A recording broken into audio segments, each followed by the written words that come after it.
सीमा के प्रहरी। हिमालय की बर्फीली चोटियों पर बसा एक छोटा सा गांव था, गंगोत्री। इस गांव का हर बच्चा बचपन से ही एक सपना देखता था, देश की सेवा करना, भारतीय सेना में जाना। इसी गांव में एक लड़का था, आरव। बचपन से ही उसकी आंखों में जुनून था, दिल में देशभक्ति और मन में दृढ़ निश्चय। उसके पिता खुद एक भूतपूर्व सैनिक थे, जिन्होंने कारगिल युद्ध में हिस्सा लिया था।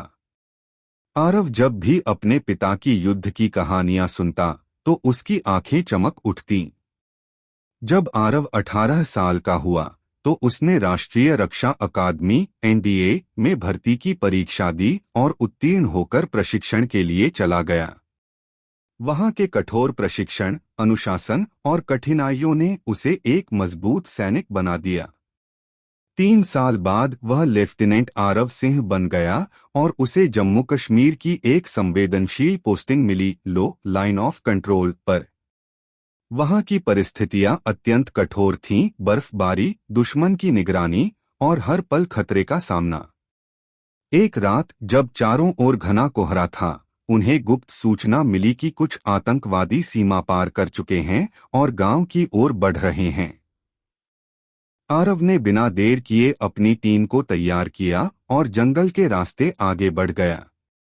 रात भर चले ऑपरेशन में उसने अपने 3 साथियों के साथ मिलकर आतंकवादियों को घेर लिया और मुठभेड़ में 4 आतंकियों को मार गिराया।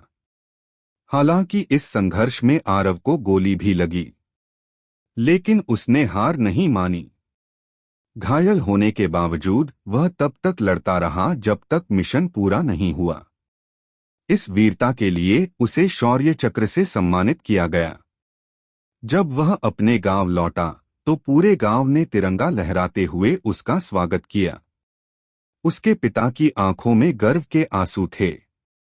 आरव की कहानी अब गांव के बच्चों के लिए सिर्फ एक प्रेरणा नहीं, बल्कि एक मिशन बन गई, देश की रक्षा करना और देश के लिए कुछ कर दिखाना।